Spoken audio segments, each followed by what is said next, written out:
Hello, I'm Dr. Julie Abbott and I'm a lecturer in marketing at Aberystwyth University, and I want to just take a few minutes to go through what I've done in my career since leaving Cheadle School and what it's like to have a career in higher education.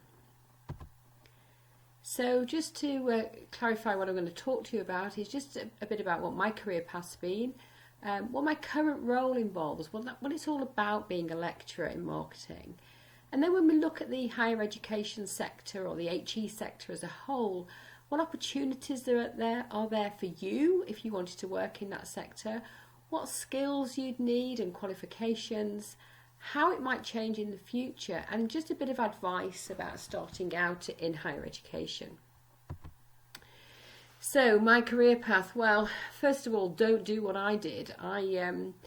I made a really silly move and left Cheadle School after taking my 4 O-levels in the 4th year, which is now year 10, but before taking the other 5, which was in year 11, because I thought it was a really great idea to go and do the summer season in Cornwall. And actually it turned out to be a really dumb thing to do, because when I got back after the season finished, I ended up stuck there in November with not a great deal of things to do, and I managed to get myself a job, and I ended up working for a company called Ferranti, which made parts for computers actually, and I was just going to be a general assistant really, but I decided that I was not going to do that, and I fought my way to working into the computer room, which I loved. I was a computer operator right at the very beginning of commercial computers really, so I learned an awful lot there, and I fought my way through the IT industry. And I mean fought, because that was at a time when it was all men that were in the IT industry, and I was often, pretty much always, the only woman in there, until I ended up working for IBM in the very late 1980s. And I worked there for 16 years, and I did a variety of roles, technical ones in the main. I was a systems engineer, I was technical support for the UK for a couple of their products, and then I went into marketing with them, technical marketing, and I was a market manager for Europe, Middle East and Africa for a product called SAP on the IBM mainframes, or the major servers as we think about them today. When I left IBM, I went on to become a marketing consultant, and I used the experience I'd had in IBM, and a lot of that was of managing teams that were across EMEA, across Europe, Middle East and Africa. So I would have a team made up with somebody from France, Spain, Italy, Netherlands and so on and so forth, and have to manage them remotely. And that gave me a lot of skills in looking after different people and being able to pick up problems very quickly, and also dealing with people with a lot of different cultures and cultural backgrounds. So when I went into marketing consultancy then, this was with small and medium enterprises, or SMEs as we call them, and working for yourself is very different from working for a global blue chip, believe me. So I spent a lot of time working on my business as well as working in my business, and I had a variety of clients from a whole range of different sectors, but manufacturing is something that's sort of been with me all through my career. And so I did a lot with small manufacturing companies and still do today. So I did that for a while, and whilst I was a marketing consultant, I also started to become an examiner for the Chartered Institute of Marketing, and also a visiting lecturer at a number of business schools in the UK, such as Manchester, Cranfield, Birmingham and so on. I'm now a senior examiner for the Chartered Institute of Marketing on their diploma for marketing, and it's something I think that if you want to get into marketing, it's something that you really should look at, as well as doing some academic qualifications, is to do some professional qualifications as well. And I'm also now an independent assessor for marketing apprenticeships for them too. So I got the role as a marketing lecturer at Aberystwyth University in 2010, and during that time I went out to set up the project management unit there at the university, and as part of that role I became interim marketing director with about 40 staff working for me, and I did that for a couple of years before coming back into the business school as a marketing lecturer. And I've been in the business school now for a couple of years and I love it. Along the way I've picked up a number of qualifications. So I have my PhD, I have a Master of Arts in Marketing, particularly in CRM. I've got the Postgraduate Teaching Certificate in Higher Education. I've been through a lot of CIM professional qualifications, and I have my professional postgraduate diploma. And I'm a fellow of the Chartered Institute of Marketing, a fellow of the Higher Education Authority, and I'm a chartered marketer as well. And I have to do at least 35 hours CPD every year to keep my qualification up and to keep my chartered status. So my current role is lecturer in marketing, and I teach at all levels, so that's from first year undergraduate all the way through to postgraduate as well.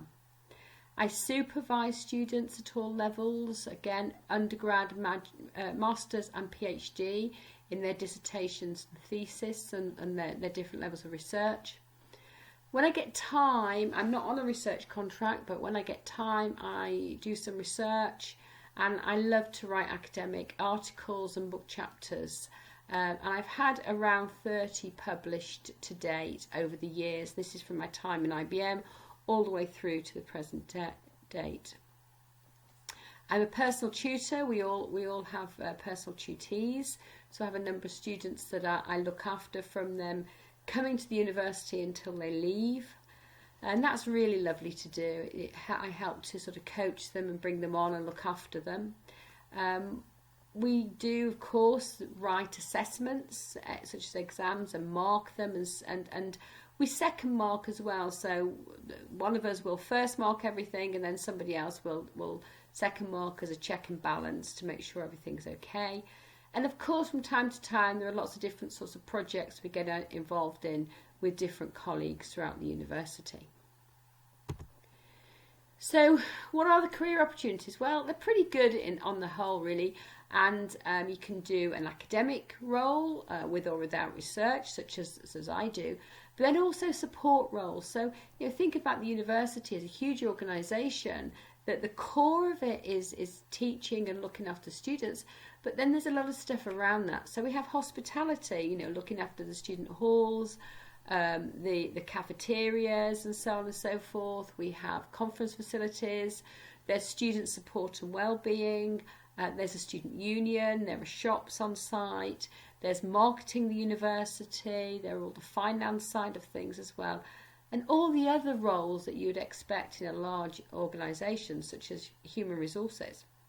So there are quite a lot of areas that you can go into in a career, and of course estates, university campuses have an awful lot of buildings that need looking after.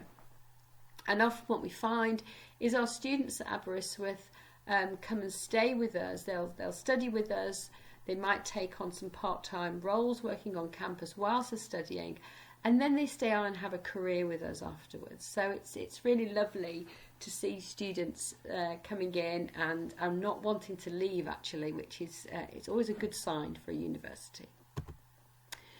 So what do you need? What skills do you need? Well, there are skills and qualifications, so they're two different things. So and both depend on the sorts of roles that you want to take on. So you need things that are relevant to the role, because again, working in a university, as I said before, there are quite a number of roles. So again, it's skills and qualifications dependent. So if you were going in for a marketing role, you'd probably need a marketing degree or at least CIM qualifications and probably some experience as well.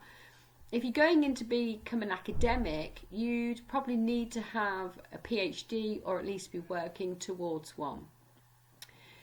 If you're a lecturer, then you would need qualifications, again, academic qualifications, such as a PhD or the teaching qualification in higher education, the PGCE. It's important to really know your subject, and you've got to be happy to stand up in front of an audience. And in particular, you need to be able to engage with that audience as well, whether that's an audience of a number of students or you're working one-to-one with a student. You therefore need to have a bit of patience around you and the confidence as well, because they look up to you. Students will look up to you. They expect you to know everything. And of course, we never do. Nobody knows everything. So we have to have the confidence to be able to say, actually, you know, that's a really great question.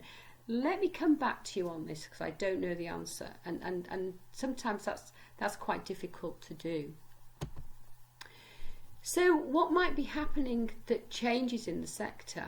Well, potentially to move to an online learning, such as we see in other areas at the moment, particularly with the big change that's come across with learning in the present difficulties with the coronavirus. So we might see more of a move to online, or certainly what we call blended learning, which is a mixture of classroom-based learning as well as online.